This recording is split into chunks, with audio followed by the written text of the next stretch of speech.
Hello guys, welcome to our channel. In today's video, I will be guiding you guys how to log into Epic Games. Now, Epic Game is a game creating company and it has created many successful games. So let me show you guys how you guys can log into it. Before I show you the steps, if you are new to our channel, hit the subscribe button and let's move on. First step, you want to search for epicgames.com and just enter it, and it will take to Epic Games website. So now we can see we just landed to Epic Games website, and on the top right corner we could see there's a this button. We just simply have to click it here,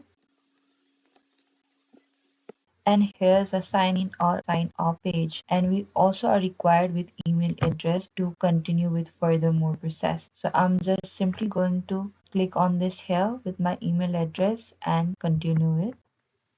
Now wait for some time until the page loads up, and we are also required with a password. So I'm basically just typing my password.